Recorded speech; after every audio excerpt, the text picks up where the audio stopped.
تو ایئرپورٹ ہی پہ احرام باندھ لیں. اس لیے ہو سکتا ہے تھکے ماندے ہیں سو جائے. اور آپ کا جو میقات ہے, ہمارا جو میقات ہے وہ یلملم ہے. وہ جدہ سے آنے سے پہلے سمندر ہی پہ یہ یلملم ہے میقات, وہیں پہ احرام باندھا جاتا ہے. وہاں پہ جو وہاں کے ابلاغ ہوتے ہیں جہاز کے, وہ اعلان کرتے ہیں کہ اب میقات آنے والا ہے, حاجی صاحبان اٹھ جائیں یا عمرہ کرنے والے لوگ اٹھ جائیں اور وہ احرام زیب تر کر لیں. بھائی چار صاحب نہ اٹھیں, یہ کوئی ضروری نہیں کہ اس میں جہاز میں جتنے لوگ بیٹھے سب وہ عمرہ ہی کرنے والے ہوں, ان کا اعلان کر دینا کافی ہے. یہ تو آپ کے اوپر ہے. اگر آپ سو گئے اور آپ نے احرام نہیں باندھا اور آپ ایئرپورٹ پہ چلے گئے, جدہ میں اتر گئے, تو اب آپ کو دم دینا پڑے گا. دم ایک قربانی کرنا پڑے گا. بہت بڑی غلطی ہو گئی ہے, احرام نہیں باندھا. لہذا اس بنیاد پر اگر ایئرپورٹ ہی پہ احرام باندھ دیا جائے تو بہت بہتر ہے, کہیں ایسا نہ ہو چھوٹ جائے. تو احرام کو باندھنا ہے آپ کو. پہلا یہ رکن ہو گیا.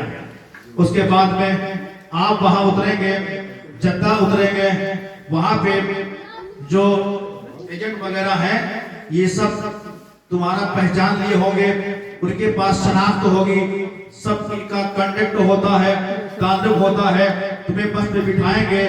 اس کے بعد میں اکثر بیشتر حرم شریف میں یعنی مکہ شریف لے جایا جاتا ہے. کبھی ایسا ہوتا ہے جب مکہ میں بھیڑ زیادہ ہوتی ہے تو پہلے مدینہ شریف پہ حاضری ہوتی ہے, ورنہ مکہ شریف میں. اب جب مکہ شریف آپ جائیں گے, آپ حج کے وقت میں آپ کو عمرہ کرانے والے حاضر ہو جائیں گے, آپ کو بیان سنائیں گے, یہ چیز ہے عمرہ میں, یہ شرط ہے, یہ شرط ہے, ایسے پڑھنا ہے, ویسے پڑھنا ہے. پڑھ تو سکتے نہیں ہے, اس لیے آپ نے کتاب کھول کے دیکھی نہیں ہے, آپ نے مسائل سیکھے نہیں ہے, آپ نے دعاؤں کو یاد ہی نہیں کیا ہے. بے شمار دعائیں ہیں, ہر گھر کے قدم پہ تمہیں دعا الگ الگ ملے گی, لیکن ہمیں یاد نہیں ہے ہم کیا پڑھیں. تو میں بتا دوں گا کہ اگر آپ کو یاد نہیں ہے تو پڑھنا کیا ہے. اللہ کا کبیرہ. اس کے بعد میں آپ جائیں گے, سب سے پہلے آپ خانہ کعبہ کا طواف کرنے کے لیے جائیں گے. جب آپ کی نظر خانہ کعبہ پہ پڑے گی آپ متنبہ ہو جائیں گے, حیرت و استعجاب میں ڈوب جائیں گے اور سوچنے پر مجبور ہو جائیں گے, یا اللہ جس خانہ کعبہ کی طرف میں دنیا میں ہندوستان میں رہ کر کے نماز پڑھتا تھا, رخ میرا کعبہ کی طرف, میرا منہ کعبہ کی طرف, یا اللہ کیا یہ وہی خانہ کعبہ ہے, کیا یہ وہی تیرا گھر ہے جس گھر کے بارے میں تو نے قرآن میں اس کی عظمت بیان کی ہے, حدیث رسول اللہ میں جس گھر کی شان بیان کی گئی ہے, کیا وہی ہے؟ آپ حیرت میں پڑ جائیں گے.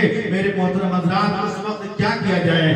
میں آپ کو بتاؤں, علماء فرماتے ہیں کہ خانہ کعبہ پر جب حاجی کی یا معتمر کی پہلی نظر پڑتی ہے تو رب سے جو دعا وہ کرتا ہے جائز اس کی دعا قبول ہو جاتی ہے. وہ ایسی گھڑی ہوتی ہے, ایسی گھڑی ہوتی ہے.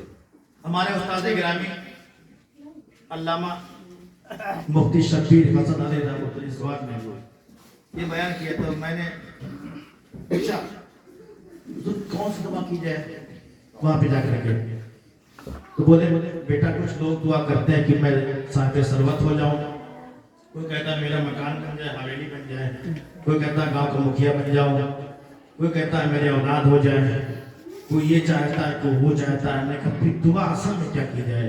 تو آپ نے ارشاد فرمایا کہ جب خانہ کعبہ پہ نظر پڑے تو یہ دعا کی جائے کہ اللہ جب تک کہ میں تیرے دیار میں رہوں, جتنی میں دعائیں یہاں پہ کروں میرے مولا تو سب سبحان اللہ, یہ دعا کی جائے. سبحان اللہ, بڑا اچھا ذہن دیا.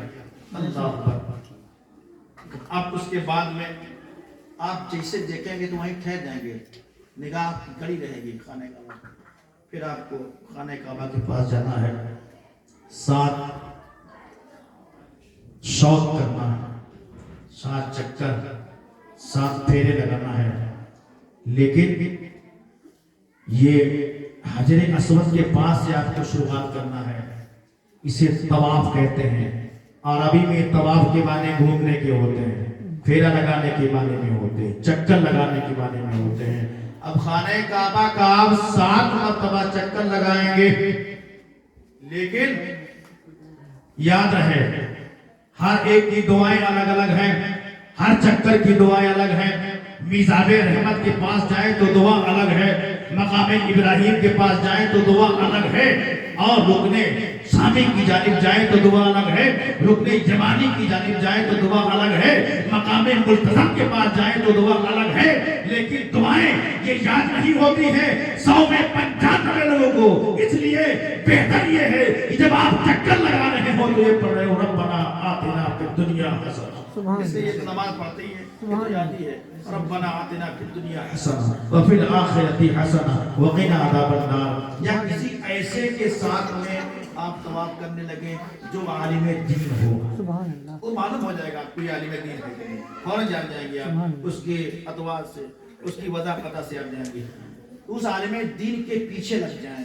بلند آواز سے پڑھتا، گروپ میں لوگ آتے ہیں پڑھتے جاتے ہیں، ایک پڑھتا ہے سب پیچھے سے پڑھاتے ہیں، ایسے ہی آپ لگ جائیں، جیسے جیسے وہ کریں پیچھے سے آپ کرتے رہیں پڑھتے جائیں، انشاءاللہ آپ کی دعائیں بھی ہو جائے گی۔ نہیں تو آ جاتی ہے تو ربنا آتنا فی الدنیا حسنہ، یا دعائیں معصورہ وغیرہ جو پڑھتے ہیں رب اجعلنی مقیم الصلاۃ من ذریتی ربنا وتقبل دعاء ربنا اغفر لی ولوالدی وللمؤمنین یوم یقوم الحساب، یہ پڑھ سکتے ہیں۔ اور بھی بہت سی دعائیں یاد کر لیں، پڑھتے رہیں، کسی وقت بھی اپنی زبان کو خالی نہ رکھیں جتنا بھی ہو سکے، لیکن یاد رکھ لینا جب طواف کا وقت ہو بہت خاص خیال کرنا پڑے گا، اس لیے کسی کے پیر پہ پیر نہ پڑنے پائے، کسی کو اذیت نہ پہنچے، کسی کو تکلیف نہ پہنچے، اس لیے میرے مصطفیٰ صلی اللہ تعالیٰ علیہ وسلم ارشاد فرماتے ہیں کہ خانہ کعبہ حرم شریف کی بات یہ ہے، مسئلہ یہ ہے کہ حرم شریف میں جب بندہ ایک نیکی کرتا ہے تو اللہ کے یہاں اس کو 1,00,000 نیکی عطا کی جاتی ہے، لیکن اگر ایک گناہ ہو گیا تو اللہ گناہ بھی لکھے جائیں گے، لہذا بہت احتیاط کی ضرورت ہے۔ وہاں بڑے بڑے اولیاء ہوتے ہیں، بڑے بڑے اولیاء وہاں پہ طواف کر رہے ہوتے ہیں، بڑے بڑے صوفیہ طواف کر رہے ہوتے ہیں، لیکن ہماری آنکھیں اس قابل نہیں ہے کہ ہم پہچان سکے بڑے بڑے وقت کے کتب، غوث، ابدال، بڑے بڑے پیغمبر وہاں پہ طواف کر رہے ہوتے ہیں، فرشتگان عظام وہاں پہ طواف کر رہے ہوتے ہیں۔ یہ مت سمجھ لینا کسی کو یہ معمولی آدمی ہے، یہ پھٹیچر آدمی ہے، اسی پھٹیچر میں، اسی معمولی آدمی میں وقت کے غوث و کتب بھی وہاں پہ طواف کیا کرتے ہیں، اللہ کا کبیرہ، لہذا بہت احتیاط کی ضرورت ہے۔ اگر کسی کے اوپر پیر بھی پڑ جائے تو فوراً معذرت، اس سے غلطی ہو گئی، معاف کیجیے تاکہ وہ گناہ آپ کے 1,00,000 نہ ہونے پائیں۔ اللہ اکبر، کتنا احتیاط کیا، اتنا احتیاط۔ سیدی سرکار آنت فرماتے ہیں کہ حرم کی زمین اور قدم بچن کے سبحان اللہ، قدم رکھ کے چل رہا حرم کی زمین، حرم کی زمین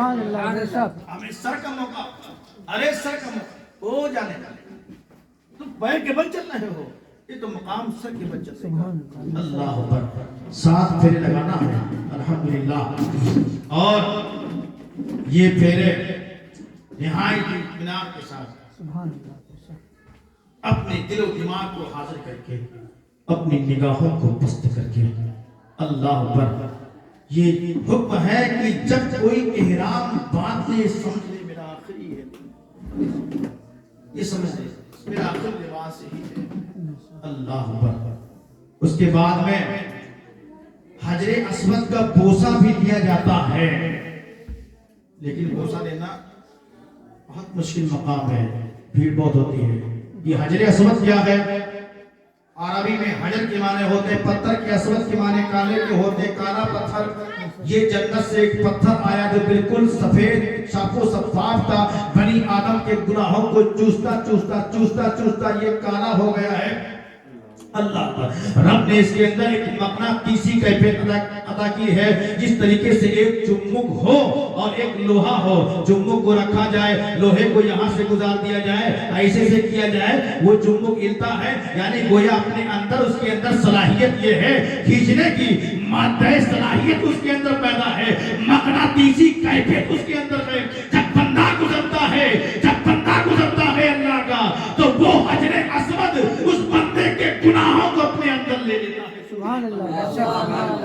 اگر ہم چومے پیسے بڑے بڑے وہاں مصری لوگ ہوتے ہیں، سوڈانی ہوتے ہیں، افریقی لوگ ہوتے ہیں، ہم دیکھ کے ڈر جائیں گے، ڈر جائیں، ہم خود ڈر گئے، جائیں گے تو ہو سکتا ہے اسی طرح دب جائیں۔ تو میں نے بھی کوشش کیا لیکن حجر اسود کو بوسہ نہیں دے پایا۔ جو بات حقیقت، میں نہیں کہوں گا ڈینگے نہیں مانوں کہ میں نے حضرت چوم لیا، اور یہ بھی نہیں کرنا چاہیے کہ گھسا جائے، کسی کو اذیت پہنچ جائے، اس کا نائب ہے۔ جیسے وضو کا نائب تیمم، اگر پانی نہیں ہے تو آپ تیمم کریں گے، مگر اس کی بھی شرائط تیمم کب کریں گے؟ اتنی دور تک پانی نہ ہو تو آپ کو تیمم کرنا ہے، ورنہ نہیں۔ یا پانی گھر کے اندر موجود ہے، گھر کے اندر پانی نہیں، باہر موجود ہے پانی، ہم پانی لینے کے لیے جا رہے ہیں، شیر کھڑا ہے، اور ہم کیا کریں؟ شیر کے اندر فی نفسی پھاڑنے کی صلاحیت ہے، درندگی ہے، وہ پھاڑ دے گا، تو آپ تیمم کر لیں۔ یا کوئی ایسا آدمی جو قرض خواہ ہے، پریشان کر رہا ہے آپ کو، اگر ہم جا رہے ہیں تو تکلیف دے گا مجھے، تیمم کر کے نماز پڑھ لیں گے، کر کے نہیں نکلیں گے۔ کیسا ہمارا پیغام مذہب ہے؟ فی عدم الماء التیمم جائز، پانی کے نہ ہونے کی بنیاد پر تیمم جائز ہوتا ہے۔ اگر وہاں پہ بھیڑ ہے، حجر اسود پہ لوگ بہت جمے ہوئے ہیں، اور آپ ڈرتے ہیں کہ پہنچیں گے تو ہم قلعہ کھا جائیں گے یا ہم کب جائیں گے اس کے اندر، تو اس کا نائب استعلام ہے، دور سے اللہ اکبر، سبحان اللہ، ایسے اشارہ کریں پتھر کی جانب، اللہ اکبر، سبحان اللہ، بس چوم لیا آپ نے، وہی کیفیت ہے۔ سبحان سبحان اللہ، بے شک، دور سے اللہ نے کتنی آسانیاں پیدا فرمائی، سبحان سبحان اللہ، بے اللہ، شک، آسانیاں پیدا فرما دی بے ہیں، شک، بے شک، ہر چکر میں آپ کو، ہر پھیرے میں آپ کو اللہ اکبر سبحان اللہ۔ چوم لینا، سبحان اللہ۔ حضرت عمر رضی اللہ تعالیٰ عنہ نے حجر اسود کا بوسہ دیا، مصطفیٰ رحمت صلی اللہ علیہ وسلم نے حجر اسود کو چوما اور اپنے ہونٹوں کو رکھا، اسی طریقے سے حضرت عمر